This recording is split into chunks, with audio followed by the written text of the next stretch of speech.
வணக்கம் வணக்கம் நண்பர்களே, நான் உங்கள் ரைஸ் ராபி. அடுத்த சூப்பர் ஸ்டார் நம்ம எஸ்கே தான். கூவுகிறார் நம்ம பெக்கர் பாலு. டீ பண்ண வாங்கி கொடுத்தா எதை வேணாலும் இந்த ஆளை பேசுவான். சிவகார்த்திகேயன் அயலான் படம் லியோவியை தூக்கி சாப்பிடுச்சான், வாரிசே தூக்கி சாப்பிடுச்சான். கேப்டன் மில்லரை விட ரொம்ப அதிகமான வசூல் அப்படின்னு சொல்கிறாரு. யாருக்கு வா வெற்றி அப்படின்னு நீங்கள் கேட்கலாம். பட்ஜெட் எவ்வளோப்பா? 25 கோடி. நம்ம அருண் விஜய் நடித்த படம், சரிங்களா? Mission chapter 1. கேப்டன் மில்லருக்கு 50 கோடி. அதே பார்த்தீங்கன்னா நம்ம அயலான் வந்து 100 கோடி. இப்போ இருக்கும் பட்சத்தில் இந்த 3 நாளில் அந்தந்த படங்கள் வரிசையாக பார்த்தோன்னு வச்சுக்கோங்களேன். நம்ம மிஷன் சாப்டர் 1 பார்த்தீங்கன்னா கிட்டத்தட்ட 15 கோடி கிட்ட 18 கோடி எடுத்துருச்சான். 15 கோடி கிட்டத்தட்ட வந்துருச்சுன்றாங்க. அடுத்தது நம்ம கேப்டன் மில்லர் கிட்டத்தட்ட முதல் நாளே வேர்ல்டு வைட் கலெக்ஷனே வந்து 18 கோடி. கிட்டத்தட்ட அவங்க நெருங்கிட்டாங்க அவங்களுடைய போட்ட காசு. ஆனால் நம்ம அயலான் வந்து விஎஃப்எக்ஸ் செலவு பண்ண 65 கோடியில் பாதி கோடி கூட வரவே இல்லையாம்ப்பா. தெருக்கோடியில் நிற்கிறார் நம்ம சிவகார்த்திகேயன். ஆனால் கூவுகிறார் நம்ம பெக்கர் பாலு. என்ன சொல்கிறாருன்னா, பொங்கல் ரேஸில் பார்த்தீங்கன்னா வேறு லெவலில் வந்துட்டு இருக்கிறவங்க அயலான் தான். சிவகார்த்தி கிட்டத்தட்ட பல விஷயங்கள்லேருந்து கம்பேக், கிரேட் கம்பேக் கொடுத்துருக்காரு அப்படின்னு நம்ம பெக்கர் பாலு சொல்கிறாரு. சரி, ஆடியன்ஸு நீங்களே சொல்லுங்கள். 1 ரூபா போடுறோம், 2 ரூபா எடுக்கிறோம், 10 ரூபா போடுறோம், ஆனால் 11 ரூபா கிடைக்கிது. இதுக்கு நீங்களே சொல்லுங்கள் ஒரு விடைய. 10 ரூபா போடுறோம் அப்படின்னா சரி, ஒரு கோடி கணக்கில்னு வச்சுக்கோங்க. அந்த படத்தை கை காசாக போட முடியும்?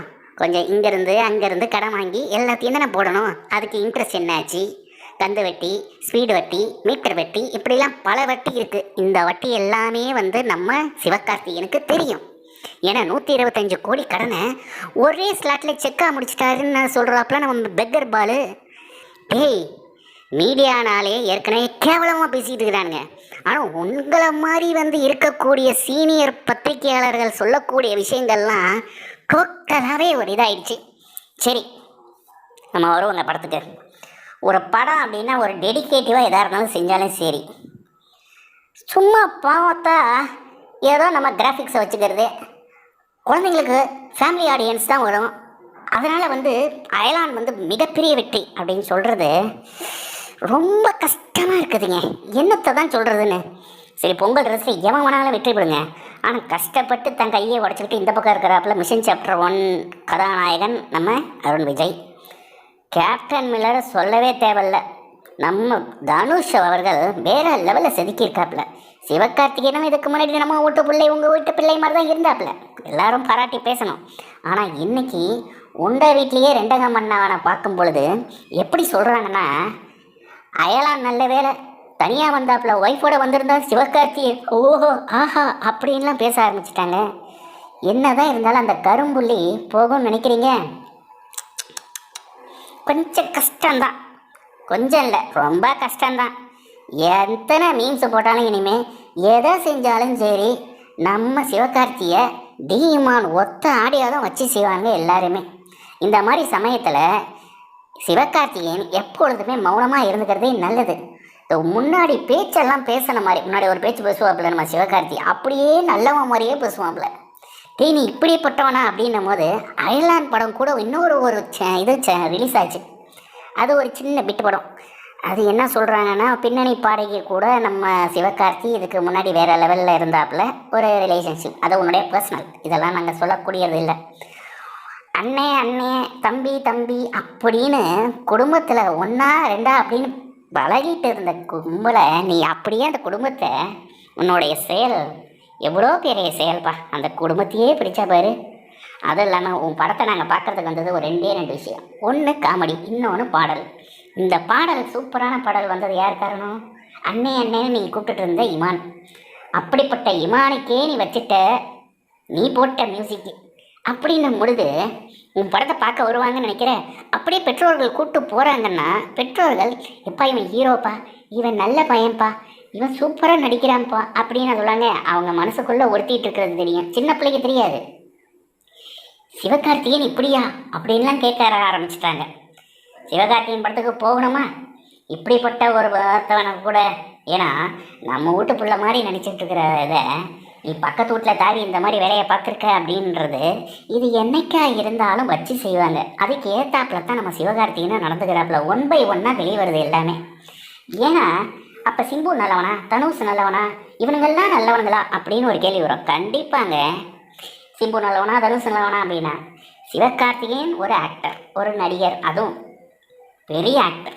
அதாவது டாப் 3 அப்படி 5 அப்படின்னு இருக்கிற இடத்துல நம்மளால் இருக்காப்புல, டாப் 5ல். அப்படி இருக்கும் பட்சத்தில் அதுவும் இல்லாமல் 100 crore கிளப்பில் உள்ள வராப்புல. நீங்கள் நினச்சா எங்கே வேணாலும் பொங்கல் கொண்டாடலாம், எந்த நடிகையை சொன்னாலும். ஆனால் குடும்பத்தில் ஏண்டா வந்த அப்படின்னு தான் தோணும். இப்படி இருக்கிற சமயத்தில் பாக்ஸ் ஆஃபீஸ் கலெக்ஷன் வெற்றி பெற்றுடுச்சின்னு எப்படி சொல்கிறான்னு தெரியல நம்ம பெக்கர் பாலுவை வச்சு செஞ்சோன்னு வச்சுக்கோங்களேன். அவனை மாதிரி யாரும் எங்கேயுமே இருக்க முடியாதுங்க.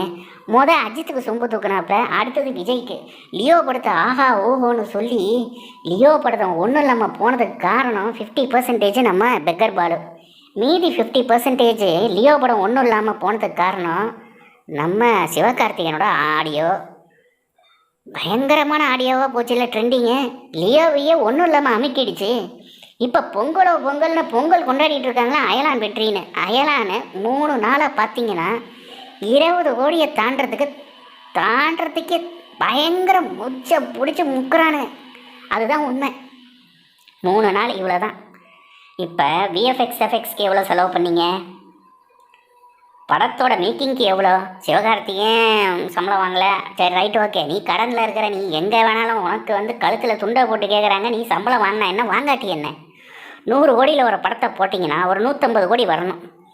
இப்போ 50 கோடி பட்ஜெட்டில் எடுத்தக்கூடிய கேப்டன் மில்லர் 100 கோடி கிளப் வந்துடும். அப்போ 2 மடங்கு வெற்றி, 2 மடங்கு லாபம்.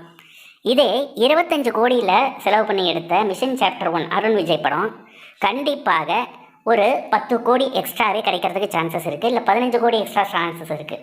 சரி, இப்படி பார்க்கும் பொழுது கண்டிப்பாக இது அருண் விஜய் அவர்களுக்கு மிகப்பெரிய வெற்றி, 15 கோடி. அப்போ நீங்கள் ஒரு 115 120 கோடி எடுத்தால் மட்டுமே தான் ஒரு 20 கோடி லாபம் வச்சதுன்னு சொல்லலாம். ஆனால் கேப்டன் மில்லர் பக்கம் நெருங்க முடியுமா? பொங்கல் கொண்டாட முடியுமா? பொங்கல் அப்படின்னா என்னென்னா ரோகரா அப்படின்னு சொல்லுவாங்கள்ல.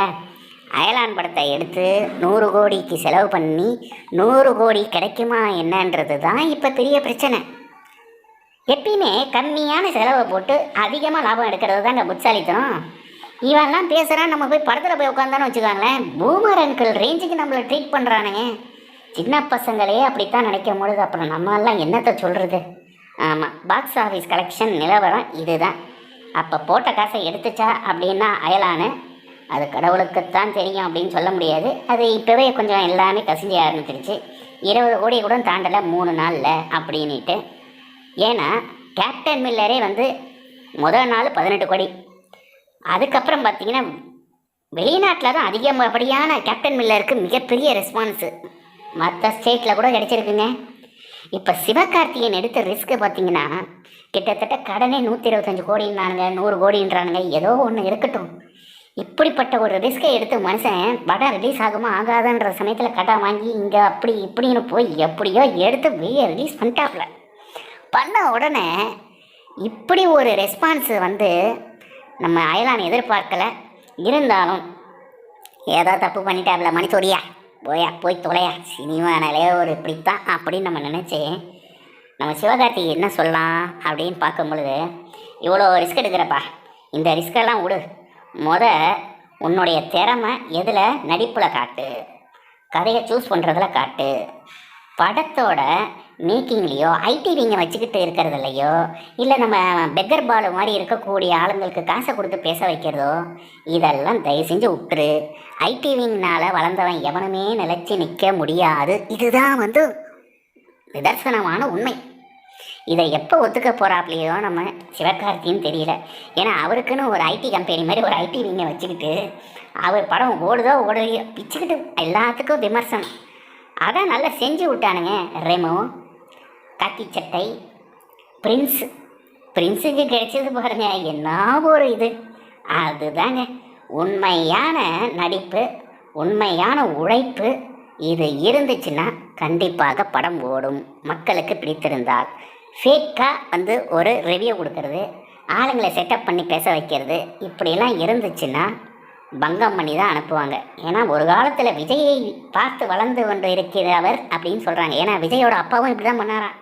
அஜித் படம் பார்த்துட்ருக்காங்கன்னா உடனே ஏஞ்சி போகிறதான் பாதியில். பாட்டு பண்ணணும், ஏன்னா பாட்டு நல்லா இல்லை, படம் நல்லா இல்லை அப்படின்னு நினச்சிப்பாங்கன்னு சொல்லிட்டு உடனே ரிவ்யூ என்ன எழுதுவாங்க. அப்போல்லாம் வந்து ரைட்டிங் தானே, இந்த மாதிரி சேனல் கிடையாதுல்ல. அதான் அஜித் படத்தை பங்கம் பண்ணுறதுக்குன்னே வேலை செஞ்சுருக்காங்க. இன்றைக்கும் பாருங்கள் 3 ஃப்ளாப் கொடுத்துருக்காப்புல நம்ம விஜய். 3 ஃப்ளாப்புங்க. என்ன ஃப்ளாப்புன்னு சொல்லிட்டீங்கன்னு நீங்கள் கேட்காதீங்க. வாரிசும் ஃப்ளாப்பு தான், டியோவும் ஃப்ளாப்பு தான். ஏன்னா 1000 கோடின்னு சொன்னீங்கல்ல, 1000 கோடி எடுத்துருக்கணுமா கூடாதா? கடைசியில் 600 கோடி கூட நீங்கள் தாண்டவே இல்லையா? இது ஒரு மிகப்பெரிய அளவில் உங்களுக்கு என்னத்தை சொல்கிறது. அதே இதில் வரக்கூடிய நம்ம சிவகார்த்தி இப்போ புதுசாக தன்னை வந்து சூப்பர் ஸ்டார் ரேஞ்சுக்கு நினச்சிக்கிறாரா இல்லை தளபதி விஜய் ரேஞ்சுக்கு நினச்சிக்கிறாரான்னு தெரியல. டே 2லேயே வந்து குட்டீஸுங்க எல்லாருமே நம்ம எஸ்கேவை பூமர் அங்கிள்னு சொல்லிட்டாங்க. ஏன்னா அந்த காலத்தில் வந்த சக்திமான், ஹீமான், நம்ம குட்டி சைத்தான், மைடியா குட்டி சைத்தான் இருக்கு பாருங்க, அந்த மாதிரி நம்ம எஸ்கேவை பூமர் அங்கிள் மாதிரி என்னடா பழைய காமெடி மாதிரியே சச்ச ஒரே இதாக இருக்குது. எடுத்தாமா டப்பு டப்புன்னு சுத்தமாக போனோமான்னு இந்த படம் கேப்டன் மில்லர் மாதிரி இருக்கணும்னு எதிர்பார்க்குறானுங்க. ஏன்னா இந்த கேஜிஎஃப், அடுத்து பார்த்தீங்கன்னா நம்ம விக்ரம், லியோ இதெல்லாம் பார்த்துட்டு வந்துட்டு குட்டீஸ் ஆடியன்ஸ் எல்லாம் வந்து பார்த்தீங்கன்னா அதெல்லாம் இப்போ ரெக்கட் பாய்ஸ் ரேஞ்சுக்கு ஆகுது. 5வது படிக்கும்போது 6வது படிக்கும்போது. ஸோ இந்த மாதிரி கன்னை எடுத்து ஷூட் பண்ணுறதெல்லாம் அதுங்களுக்கு ரொம்ப பிடிக்குது. ஸோ இந்த காமெடிலாம் ஒர்க் அவுட் ஆகுமா ஆகாதான்னு கொஞ்சம் கூட யோசிக்கல போல இருக்குது நம்ம சிவகார்த்தி. என்னத்தை சொல்கிறது பாருங்கள், தெரிவிக்க உடனே எதிர்பார்க்குதுங்க குட்டீஸுங்களாம். அதான் படம் பிச்சுக்கிட்டு போகுது வேறு லெவலில். தனுஷா சொல்லவே தேவையில்ல, ஆக்டிங் என்றைக்கும் மாசு தான். ஐ ஆம் த டெவில் அப்படின்னும் போது இன்றைக்கி ட்ரெண்டிங்கே அதுதான் இருக்குது. ஐ ஆம் த அயலான், ஐ ஆம் த ஏலியன் ஏதாவது சொல்லுதா? கிடையாது. இப்போ ஐ ஆம் த டெவிலா, இதே பிசாசுன்னு சொல்லிக்குது. அதுதான் ட்ரெண்டிங்காக போகுது. இதுதான் குட்டீஸுங்களுக்கு பிடிச்சிருக்குது. ஐ ஆம் த டெவில் இப்படி சொல்கிறது என்னத்தை சொல்கிறது. குட்டீஸுங்களுக்கே வந்து கேப்டன் மில்லர் தான் பிடிச்சிருக்குது. அயலான் என்னப்பா போப்பா.